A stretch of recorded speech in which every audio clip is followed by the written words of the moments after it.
What is up, everybody? Ed Gow Jr. here of the Dad Central Show. And my partner in show and in crime is right beside me. Hey, Drew, what's going on?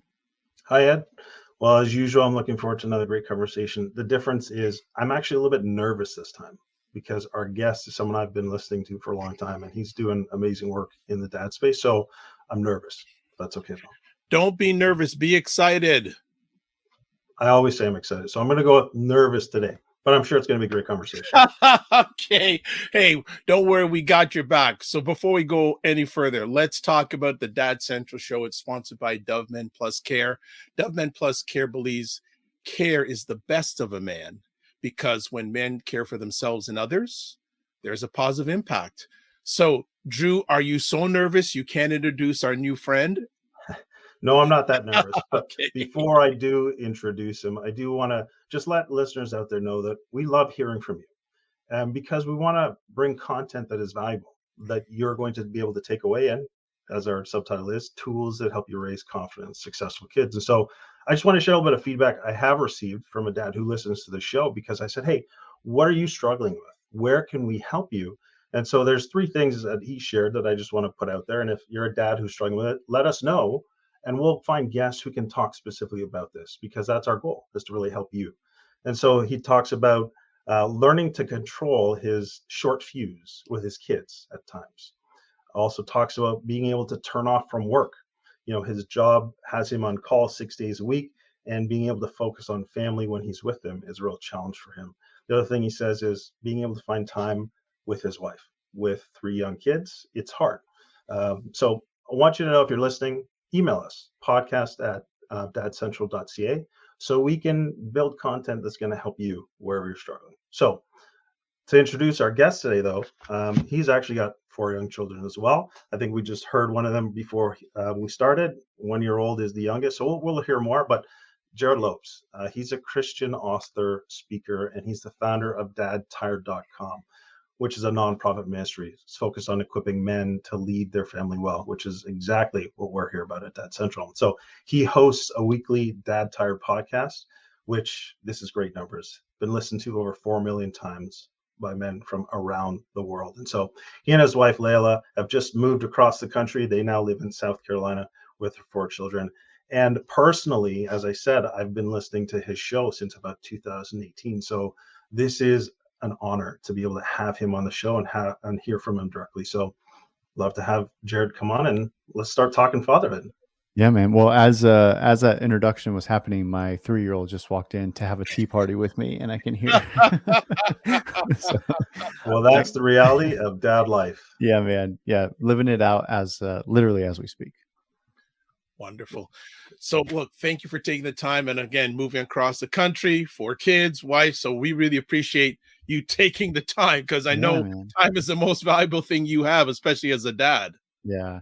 Well, no, it's an honor to be here, man. I mean, when we're talking about like dad stuff, that there's a lot of stuff we could be talking about, but sports and all the kinds of, politics or whatever, but dad stuff is like the sweet spot for me. So I'm happy to be here to talk about that stuff. Excellent. Well, Drew, let's kick it off. Okay. Well, we love to find a little bit more about the backstory, right? And so really like to hear about you, what life was like growing up for you. And of course, if you could talk a little bit about the relationship with your father, if it holds any type of significance for you. Yeah, man. It's always it's always hard for me to talk about my dad in a sense, because my childhood was so different than where we're currently at now. So I try to be really respectful of like our current relationship without our while still being totally truthful about my childhood. So my mom raised me. My dad bailed when I was 3. So I grew up in California, really poor neighborhood, really rough neighborhood. And my mom was working a bunch of jobs to just try to put food on the table, raise me and my 3 sisters. I was the youngest. So I was the only boy and I was the youngest. And my dad bailed when I was 3. So in many ways, I felt like I was on my own. My mom was always working. She was a wonderful mom, taught me a ton, but she just was busy because she was just trying to like pay the bills. And so she was gone a lot, and I was just like doing my own thing. And I would say, to answer kind of the second part of that question, if it holds any significance to you, I would have said my whole life like my dad's absence didn't really affect me. It's like, yeah, you know, it was so normal to me. And it was actually normal for a lot of my friends. Like we just there weren't a lot of dads around. And so it was just like, yeah, my dad wasn't there. It didn't really impact me. And I remember people trying to ask me that question because they knew it probably had an impact on me. Like, hey, how's your dad not being there? How's that impacted you? And I'm like, it didn't. He wasn't there. How could it have impacted me? And it wasn't until I was probably in my late 20s, early 30s that it really started to like hit me like, oh dang, I think that my dad not being around actually shaped me way more than I've ever given credit for. I just want to go a little bit deeper, and thank you for sharing that part of your journey.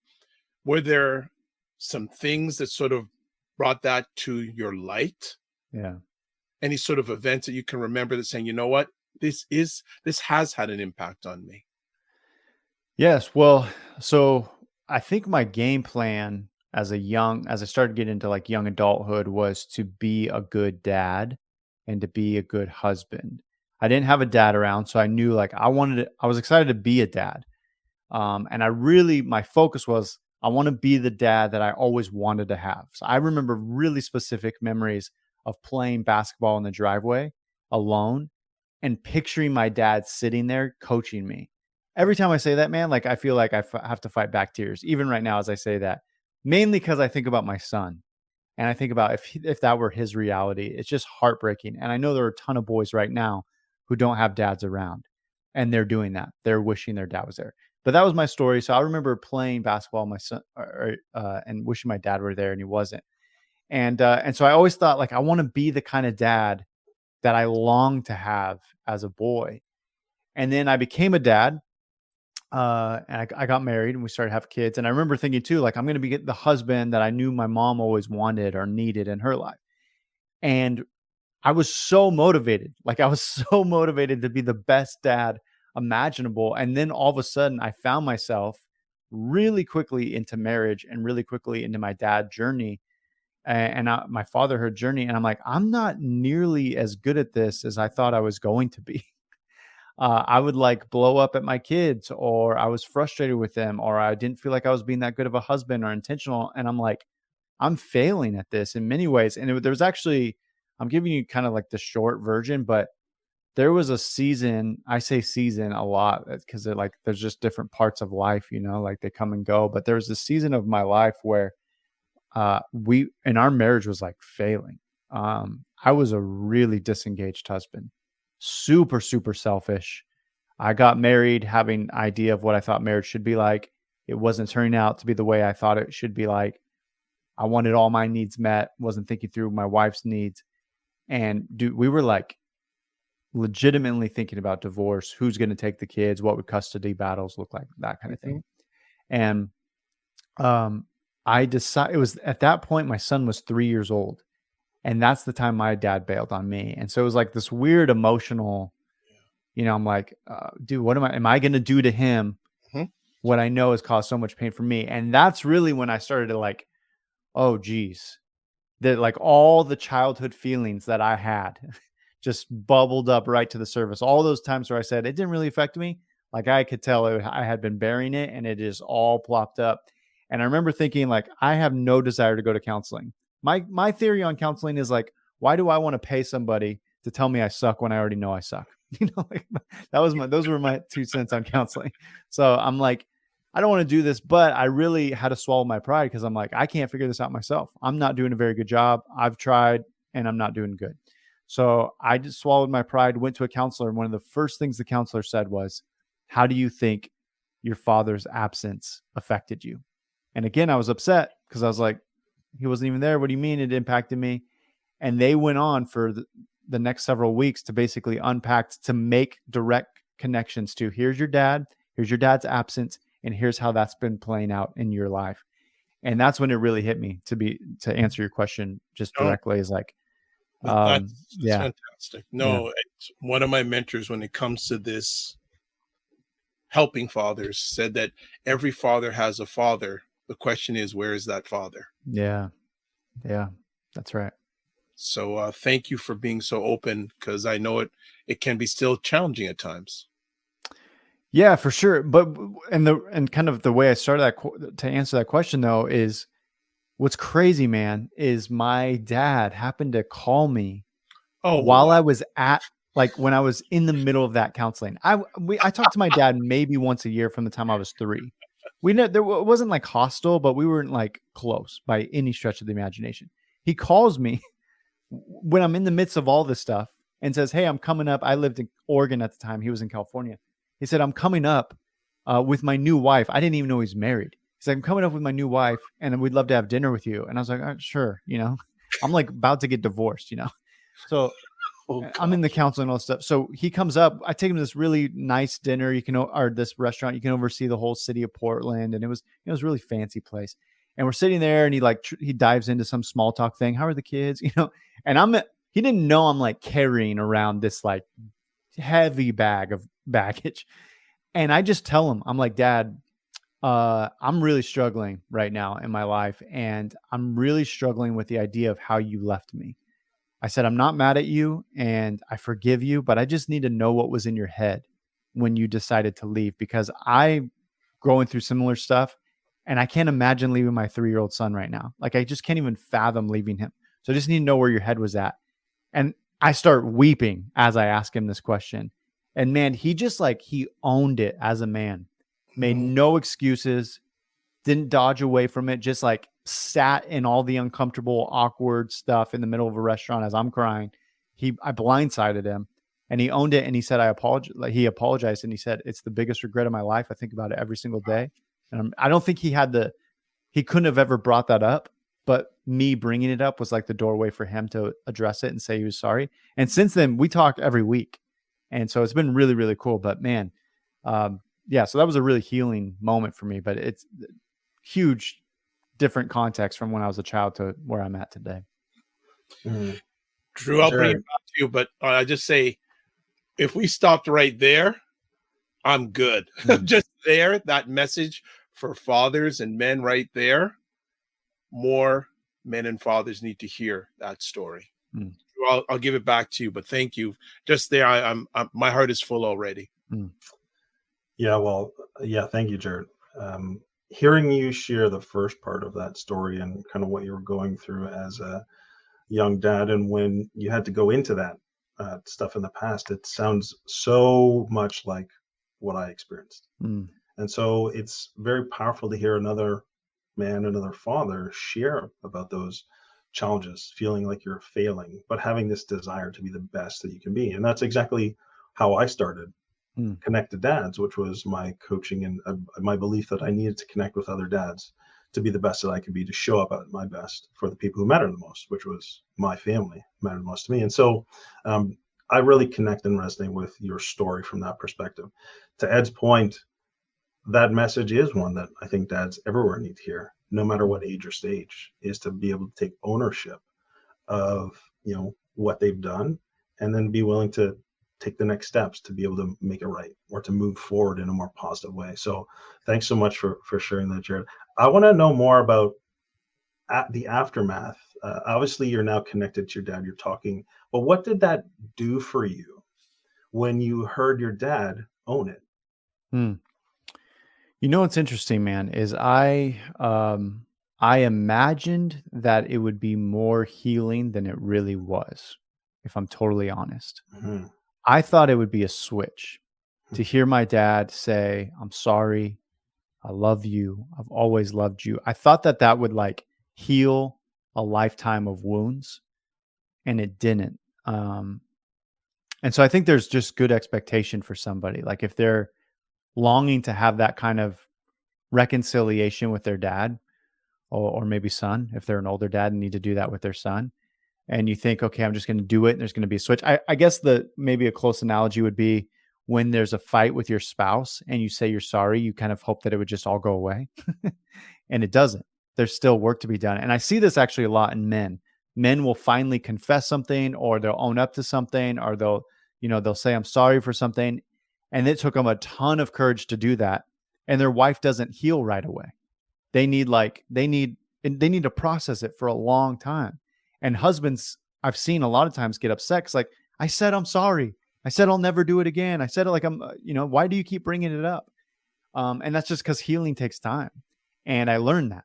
I learned that healing takes time. And so that was step one. I thought it would just be like a one and done, but I learned that this is that was step one of what would be years of us reconciling our relationships with each other, which I still think we're in the middle of, but it's way better than where we were before. And so, yeah, man, it was different than I expected it to. And I host a podcast and I write books from a faith-based perspective. And so what my personal feeling is, and this may not relate to everyone, but I realized in that moment, I needed more than just my dad.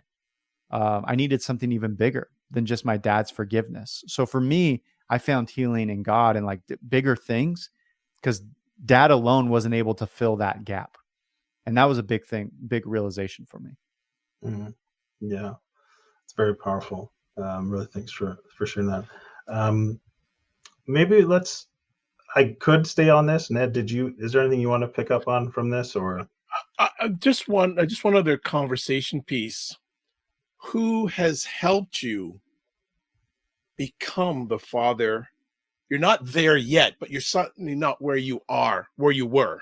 So who are some of the people that have helped your journey along the way? Because I believe in having many fathers. Mm-hmm. So who are some of the other fathers that have helped you with your journey and making the turn? Yeah.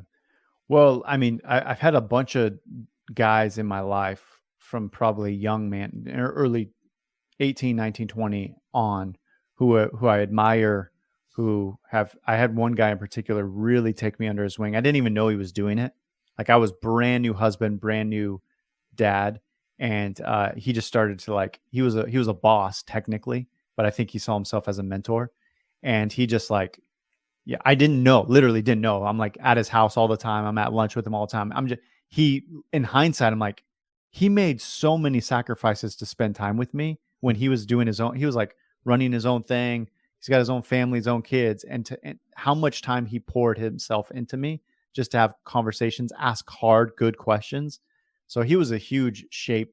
He really shaped my thinking. But man, if I'm honest, my wife has helped. And I know so many guys can relate to this, but my wife has helped me become a better man and a more mature man. I always, how they say most guys don't develop their brains don't fully develop till they're like 25, I don't think mine was till 30, honestly. And even then I'm still I don't even know. I don't think I've fully hit yet, but there was a switch for me at 30. I looked at me in my 20s and I still was really selfish and immature and didn't even have the capacity, it felt like sometimes, to be self-aware of what I was doing and how I was hurting people and how selfish I was being. And so my wife has been so gracious. She could have bailed so many times, man. She could have, and she probably should have bailed in many perspectives so many times, but she was gracious. And that kind of grace has given me the space to learn how to be a man and to mature. Well, bless you for marrying up. Yeah, way up, dude. Okay, all right. Yeah. That's so important, though. Yeah, and I always say especially to men, remember to give yourself grace. Yeah. Mm-hmm. So, yeah. Drew, I know we got to move on. We could spend all conversation on this one, but Drew, definitely move on. Well, yeah, let's talk a little bit about it. We see it in the back. Dad Tired, is grown. We talked about over 4 million downloads across the world. And so can you talk a little bit about how Dad Tired even got started? And then, did you have a goal, or did it just kind of organically grow? And just talk to us about that, how it evolved. Yeah, man, no goal, no agenda.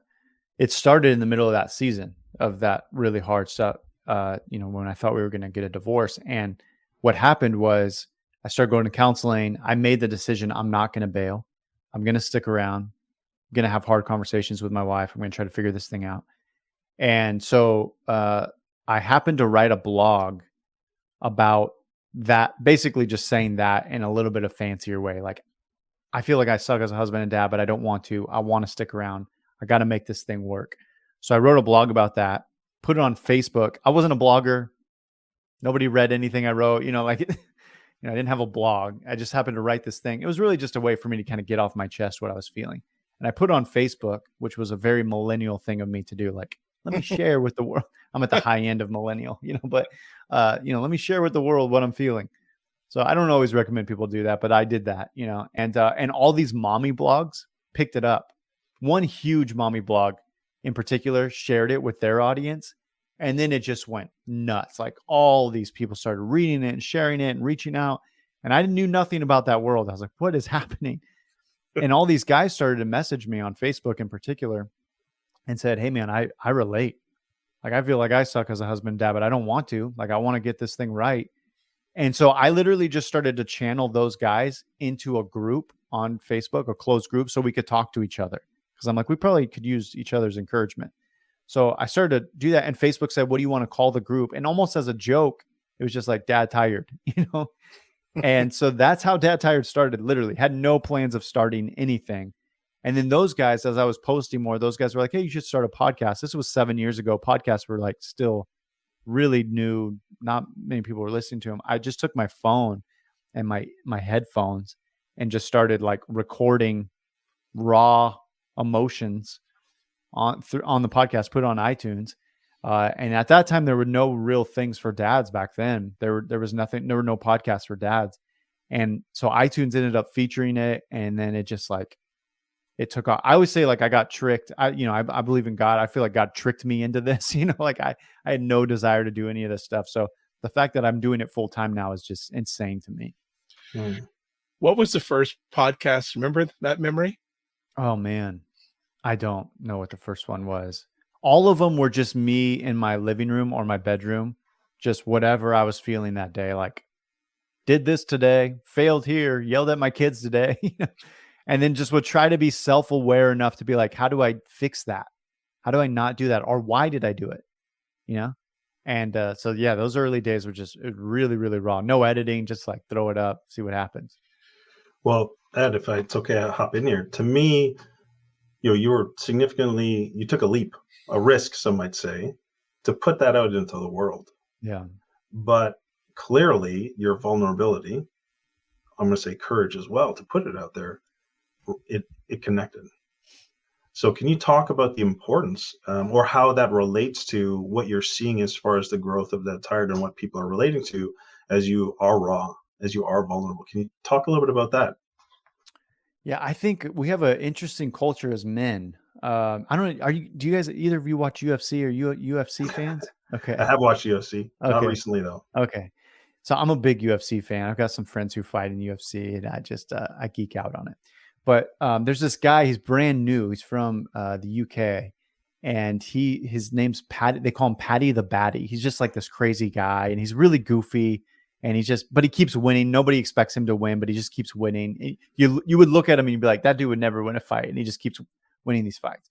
But in his last fight, everyone loves him because he's just so goofy. But his last fight, he won, and at the end of his fight, they were interviewing him, and they asked him, tell us about the fight and stuff. And he took the time on the mic to say that his friend, one of his best friends, had just committed suicide a couple of days earlier. And he said, he's like, we have this weird culture among men where we just shove things down. Like, we just don't talk about anything. And it was really powerful because they literally call him Patty the Batty. It's just like crazy. He's goofy, but he shared a really like insightful, you could YouTube it. It'd be interesting for the guys to, go listen to this little 30-second thing. But I just think that I think that's why Dad Tired's grown. I think anything, that stuff like this for dads, because we're really good at like going to work and we'll talk about the game, talk about, barbecue. I'm super, like, I got really into Little League World Series this week, like weird stuff. You know what I mean? Like, yeah, we get into like weird stuff. We'll talk about it, but there are very few guys who you can like sit down with and you feel comfortable enough to just share like, dude, I don't feel like I'm doing a really good job with my wife or my kids.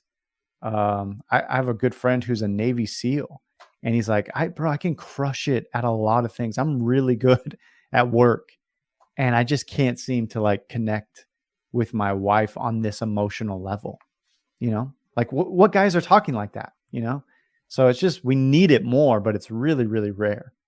Mm-hmm. Well, maybe this question is a nice build off. As Dad Tired grew, what was the greatest need that you saw in dads and in men? I think I think what I've noticed is how much guys want to have those conversations and they don't know how to get them started with guys around them. And so what we've seen at Dad Tired is if you could just put a bunch of dudes in the same quote unquote room, for us, it's all digital, right? So it's a Facebook group or we have our closed community, but you put them in the same space. And you throw out like a couple intentional questions and you'll watch real community grow. Because I think guys just, again, they really, really want that. And there's very few avenues for them to find that kind of community. I'm going to ask one quick, how much do you think it's important that somebody has the courage to do like what you did in that group to get things started? I mean, it's necessary. How else somebody's got to have the guts to be bold and go first. And it's crazy. I see this literally every week working with men. The first dude shares, "Hey guys, I'm struggling with this." He's got the guts to do it. And then just every guy opens up. "Oh dude, me too, me too, me too." It's like, but somebody's got to go first. Yeah. Mm. I just want to jump in from your perspective. I got a question here. How has the pandemic and post-pandemic impacted fatherhood? Because something from my lens, during the pandemic, all these fatherhood groups started bulging online. Yeah. I heard conversations and things I had never heard before, but I was so happy to hear.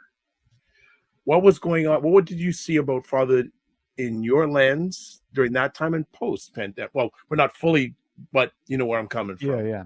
I think the two things that stuck out, one is we all had more time at home, for better or worse. A lot of guys, they were used to going home or going to work and then coming home. Like they could fragment that time better. Like I'm a dad, I'm at work, switch hats. And the pandemic for a lot of people forced them to be home more than they were before. And so now they were having a harder time figuring out those hats. And I think also for a lot of guys, I had a lot of friends who realized, man, the things I was chasing after at work, I have so many friends who were, their kids would go to school, they'd go to work, they'd come home, you get like 2 hours before you put your kids to bed, you do dinner. It's chaotic, especially if you have young kids, just pure chaos. Dinner time and bedtime, the most chaotic for young kids, right? So it's just chaos. You put them to sleep, you like stay up for a minute to watch Netflix or the news or whatever, and then you fall asleep and you just repeat that cycle. And then a lot of my friends all of a sudden were home more.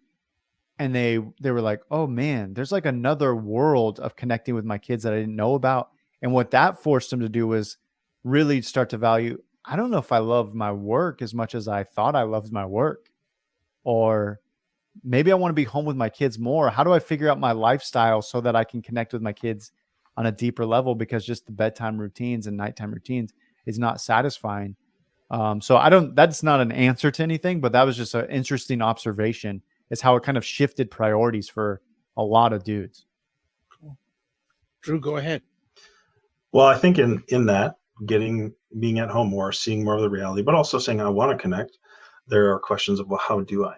And you talked about having that desire, but not really getting there, and the struggle that you've had people come around you. So, and obviously Dad Tired is there to come alongside and support that. So what have you seen that really helps these struggling dads the most? Yeah, I mean, I think community is a huge part, that there's some other guys out there. I always say it's easier to find guys to watch a game with you than it is to have guys who will have these kind of conversations with. And so when you put some guys in the same space where they can have these conversations, what you guys are doing to allow a platform for other guys to connect with like-minded men, huge help. I think the biggest thing, man, for any guy, and again, it's hard for me because faith and my relationship with God is so important to me. I kind of view everything through that lens. But for any guy, whether it's like, dude, I don't want anything to do with that, or you find yourself somewhere on the spectrum, any guy, I think the most helpful question you could ask yourself is, what does success look like for me as a man 50 years from now? So for most of us, if we're a dad, I think the average life expectancy in North America is around the 70s, mid to 70s, somewhere 77 or something like that. Okay. So if we make it to 80s, somewhere around the 80s for us, depending on what your age is, and you look back at your life, how do you measure success? You got to ask yourself that, because it shapes every decision that you're going to make now. It'll shape how many times you say yes to your boss at work, shapes the kind of job you want to have, the way you talk to your wife, the way that you decide, am I going to stick with this or not? Like you just have to ask yourself, what am I actually chasing after here? What does success look like for me as a man, as a dad, as a husband when I'm on my deathbed? If I get there, that's best case scenario, by the way. My wife's an oncology nurse. She watches people die. Unfortunately, not everyone. There's some beautiful, amazing, great stories, but too many people lose their life way too early in life, right? And man, those people just aren't saying, I wish I would have grabbed more overtime or taken another vacation. They're saying that they're shifting priorities as a dad, as a husband. And so for you, like the most helpful thing you can do as a dad is to ask yourself, and I don't even know if I'm answering your question, but the most helpful thing I think you can do for a struggling dad is to really ask yourself, what's the game plan here? Where am I actually, what am I chasing after? It sounds to me like there's the need to be more intentional.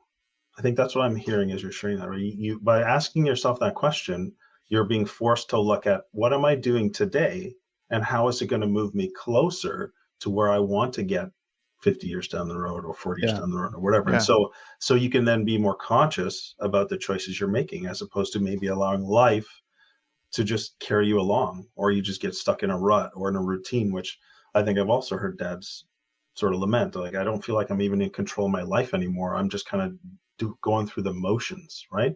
So that to me is what I hear in your response of, you got to be more intentional, and helping dads with the tools to become more intentional and aware so they can make those conscious choices.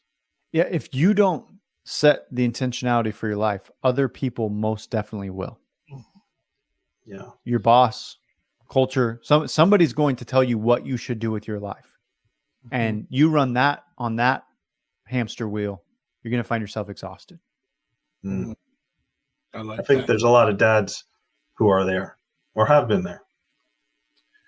Yeah, I agree. I'm loving what I'm hearing here, and what I share with a lot of men is, building what you said. The average age of a dad or a man is like 77, and I say, you're probably going to live about 80 years, and I tell them, divide your life up into 10-year stints. So you hope that you're better at 10 than you were when you were born, et cetera, et cetera. Mm-hmm. And also, I tell dads and fathers, who are you fighting for? Mm-hmm. Yeah. Because if you're just fighting for yourself, it's not. So I'm just piggybacking what you said, especially during the pandemic. I saw a lot of fathers realize it's bigger than me. Yeah. I'm fighting for my family because I see what they go through every day. I'm getting a real lens of what they're dealing with every day. And I want to fight for that. Yeah. Yeah. That's well said. So Drew, back to you. Yeah, well, let's turn the lens maybe back to you, Jerrad, and ask, what has helped you the most as a dad, as your phrase is stumbling through fatherhood? Yeah, man. A few things. My wife, as I'm stumbling my way forward, my wife being gracious with me. I think going back to what you just described, like finding that I'm part of a bigger story here. I learned in my 20s, man, I was just so focused. And when I say that, I feel like I'm like talking like this wise, mature man. I have no clue what I'm doing still. Like, I have no clue what I'm doing. Well, I've heard some wisdom, so yeah, you got some good ideas. Well, yeah, but I mean, even just looking back 10 years. So we'll just do that. If you talk about those 10-year things, if I look back the 10 years prior in my life, I was just so selfish, like I was describing earlier, and so, just thinking through like, okay, this is not about me. Like there's a bigger story happening here. I don't know what it is. I don't know if it's like, if you hit the camera right, like I got gray in my beard, you can start seeing gray in my hair, and I get more wrinkles on my face and bags under my eyes. Like there was a sharp, felt like it happened overnight. I don't know if it was my fourth kid or what, but like it's just sharp. All of a sudden I felt like I started to look really old. I didn't just feel like I looked, and I'm like, that I say that kind of tongue in cheek, like being silly, but some of that was like this is a reminder that my body is dying, quite literally. Like, it is showing I'm on my way out. And I mean, your hair turning gray, not to get like weird and sad here, but like your hair turning gray is because that has died, quite literally. The cell has died. It's never going to go back. And that, for whatever reason, that reality for me was like, oh, dude, like time is really, really short. And the story is bigger than you. Like, pretty soon my great grandkids are going to be here. And so, you know, what do I want my great grandkids to say about me? Mhm. In my 20s, I was like, what job do I want? How much money are we going to make? What are we going to? Now I'm like, what do I want my great grandkids to say about me? And so that like, I know, again, I feel like I'm not answering your questions directly, because it's just, I always think just really big picture, man. Like, I don't know if we talk about death a lot in our family, for better or worse, but it's really motivating to me. And I'm just like, man, what helped me is perspective, zoom out. Okay, I lost my job. I quite literally lost my job 7 years ago. Felt like the world's failing. Now it's like, man, there's lots of jobs. You know, you figure it out. You know, am I here with my kids? They're healthy. You know, I'm thankful that they're healthy. I'm still with my wife. We fought through a lot of crap, and we're here, and we made it. Like, you just keep zooming out. Out of everything, the zooming out has helped me the most as a struggling dad. Yeah. So it sounds to me there's a real healthy dose of finding perspective that zooming out allows you to do that. The other thing that I thought of as you were sharing is, I'm part of the John Maxwell team. I really love John Maxwell's content, consumed it for a long time. And, one of his foundational things is the 5 levels of leadership, right? The first level is just the position. So let's say in that context of a dad, you become a father, right? And that's the lowest level of influence or leadership. But to get to level 5, that's the legacy piece. And that's where you're replicating or multiplying your influence in the generations that come after you. And that's what I think I heard you talking about, is your dose of perspective is, how do I move through these levels of influence in my family to get to the point where the legacy is really what's left behind. And I think that so that is an interesting parallel that I was hearing as you were sharing your response to that question. Yeah, John Maxwell is obviously, he says it way more eloquently than me, and he's got a good structure to it. My motivation was just, I'm going to die soon. I better figure this out. Doesn't quite make as good of a book, but That's okay though. That's okay though. That's why I leverage and reference John, because I think he does an amazing job for sure. Absolutely. Giving you the practical points of, oh, okay, I get this concept. Now I actually know what to do to get to move towards it. Yeah, for sure. Good. It's in my heart to share this, and just building on what's being spoken about here. One of the things I say to dads and fathers is that, especially when I first meet them, I say, you have kids, yeah, and probably they're going to outlive you, yeah, and let's speak to that they have a house, home, condominium, yeah, and I say the first thing you would want as a dad is a picture of you somewhere in that home, and then if there's a picture of you, if someone comes into that home and they ask, who's in that picture, what do you want your child to say? Yeah. I love that. That's a really great practical way to kind of zoom in on that. What is the goal here? Yeah, I love that. Yeah. Whenever I say that to a dad, most of them like freeze for about 2 minutes because they never had that perspective, but it builds on what you're sharing today about the legacy piece. And it's bigger than me. And it sort of just freeze frames them saying, whoa, I may need to readjust some things. So I just wanted to add that to the conversation. That's great exercise. Yeah. Yeah. And I would say, like, do that for any guy listening. So I run a what we call a family leadership program, where we take guys through kind of what it looks like to lead your family. But I think those kinds of exercises are really helpful. And I would tell any guy who just heard that, actually write it down. Like, write down, what would you want your kids to say? Because that kind of stuff really, it kind of just channels in. It sets north, like true north. Like, here's where I'm actually trying to head. That's your North Star. There's your North Star. Yeah. True.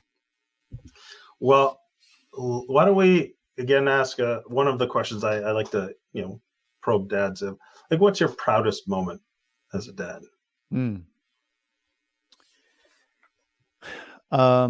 my son the other day, we just moved in this new neighborhood, and we moved into a new state, so we didn't know anyone here, and then we just moved in a new neighborhood, and we had been driving by this neighborhood before we moved in, and there were a bunch of kids playing soccer at the park near our house, and he was getting so excited to go play soccer with these kids when we moved in. And so day we move in, I'm unpacking boxes. He runs straight to the park to go play soccer with these boys. And he comes back and I said, how'd it go? And he said, oh man, they were like really mean to me. I'm like, what? And I'm like, what happened? And he's describing to me all the things that they were saying to him. And he was basically getting made fun of as the new kid. And they were just picking on him like crazy. And I was like surprised that he was saying it so matter of fact. He wasn't like crying or upset or like he was just like, saying it matter of fact. And I'm like, you good, dude? I even checked in on him with him like 3 more times that day. I'm like, hey man, are you okay? And he was like, yeah, no, I'm good. And I went to bed that night thinking, and I've had more conversations with him since then, but I went to bed thinking if that were me as a kid, which happened, I got bullied as a kid from time to time. And it affected me deeply. And I think for me, I didn't go home to a dad that I knew loved me and could tell me, here's who you are, son. Like, who cares what other kids think about you? Here's who you are. You're my son and I love you regardless. And so I looked for identity everywhere in the world. And when I didn't find it in people, it crushed me. And my son came to me and I think he just knows, man, to his core, dude, dad loves me. Like dad's proud of me. I'm safe here. And so, I don't know if that's the proudest moment, but I do know that just happened this week, and I went to bed like proud, like, man, out of all the things I feel like I'm messing up, I think my son knows to his core. He's deeply loved by dad and he's got a safe place. And man, that covers a lot of mistakes and I'm happy with it. Excellent. I have one last conversation piece, and you mentioned it fairly early, and I have my heart says you'll be willing to speak to it. I'd like you to chat or share with our fathers and those who love them about the importance of getting counseling and or mentorship, because you'd shared part of your journey that, I don't need this, and then that helped you turn. So I don't know if it's in your heart to just share a few moments sharing with dads and those who love them about getting counseling, mentorship. Yeah, I had a mentor tell me one time, he's like, Jerrad, if you went to the car dealership to get a new car, they would easily sell you on whatever they want you to buy. Even if you feel like you're pretty savvy and you can work out a good deal, you're going in there with a different lens. Like you're looking for all the right things. Show me the way that this might light up, or the sound system. Tell me about the speakers or the cool features in the car. He said, if I went with you, I wouldn't care about any of that stuff. I'd want to know about the engine. I want to pick things apart. Like I want to see things come from a completely different angle. I'm not emotionally excited about it. I just want to know the nuts and bolts, like the real facts of it. And he told me that analogy when thinking about your own life. We see life through a totally different lens. This is what we would call a blind spot. You want to assume something, you think something of your wife, of your kids, of your boss, of your work, of your circumstances. And you literally can't see outside of that lens. That's the lens that you have. But if you have a good friend around you, or a counselor or a mentor who is coming in there objectively, they're not looking at how cool the speaker system is, or how flashy, how much money you've made at work, or how successful you look on the outside. They're getting underneath the hood. They're looking at the engine and they're going to speak objectively to you. It's just powerful. We don't have the perspective oftentimes as men and as humans to be self-aware. We need somebody who's going to ask us questions, who's going to look in our blind spot. And if you're serious about, I heard somebody, I know I'm rambling a little bit here, but I heard somebody say this, some of the deepest pain that we will give to our children, or that our children are experiencing, is a direct result of our immaturity or the pain that we have yet to deal with ourselves. And so if you want to be the best dad you can be, deal with your own immaturities and your own pain first. I butchered the quote, but you get the idea. Hey, the guy that butchers stuff, it comes out real good. You know that? Yeah. So, man, that would be my advice, man. Yeah. Just find somebody who's going to be your blind spot looker for you and just figure stuff out with you. Excellent. Drew? I think that there's so much that we've covered in this conversation. I think at this point, I'd love to have you talk maybe just briefly about Dad Tired. Where Dad Tired's going, what you got coming up with Dad Tired, and just how people can get in touch with you just to get more of Jerrad and more of the work that you're doing to help men lead their families well. Yeah, man, I appreciate that. So dadtired.com, that's kind of the hub of everything. We have podcasts and articles, and we do events. We've got a big event coming up this September. But one of the things that we're trying to do is get that community, not just online, but in person. I think there's value of actually guys meeting face to face and rubbing shoulders. So that's kind of the future for us, is figuring out how to get more local groups, how to do annual events and things like that. But yeah, dadtired.com is kind of the hub of all that information. That's great. I mean, personally, Jerrad, I just want to thank you. Thank you for the work that you're doing. Thank you for the influence you've been on my life in some form of a mentorship role. And also just for your time today, sharing with our listeners and sharing with us. I've really enjoyed the conversation. There have been many moments where, for lack of a better word, I got chills because I so connected with your perspective and your experiences, and I could really relate to them. And so I'm hoping that listeners may have some of those moments as well, and have something that they can then take away and apply right away to their life or to their role as dad. That truly means just a lot. Thank you so much. Yeah, it truly means a lot. Thank you. Well, and I want to bless you. I'm going to use the word bless you for doing heart work, not hard work. Thanks, brother. Yeah, I appreciate that a ton. So, any final words you have for our family? Yeah, man. Things I've said a million times in this podcast, probably oversaid it, but figure out what that looks like 70 years from now, when you're 70, when you're 80 years old, man. I had a mentor tell me one time, Jerrad, you're going to have a million job titles, but you're going to die a husband and a father. Go crush it at those things. Love that. Nothing else matters. Good stuff. We will keep in touch. Thank you so much for your time. Blessings to you and your family. Thank you so much. Appreciate you guys. Take care. All right, Drew. Oh, I got the spotlight. Oh, okay, thanks, Ed. You want the spotlight? No, I don't. I don't want the spotlight. That was for Jerrad. So as always, give me a take home. Jerrad gave you the exclamation point at the end. Look 70 years and figure out what you want that to look like. So I don't have to say any more other than it's been an amazing conversation. My nerves went away very quickly, and it's been an honor to be part of this conversation. Well, remember, excited, not nervous. Okay.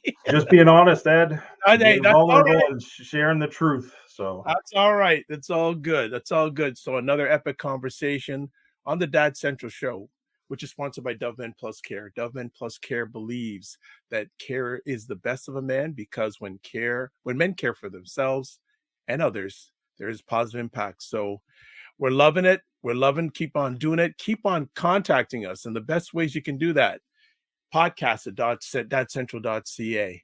If you want to listen or watch a show, podcasts. It's a great podcast. Tell people about it. Subscribe. dadcentral.ca/podcast. And if you want some great resources, a lot of them free, from the Dad Central website, dadcentral.ca. I want to thank everyone for either listening or watching to this. And again, more epic conversations with dads around the world to come. Take care, be well, and remember to give yourself grace, and don't just manage your time, manage your energy. Bye, folks.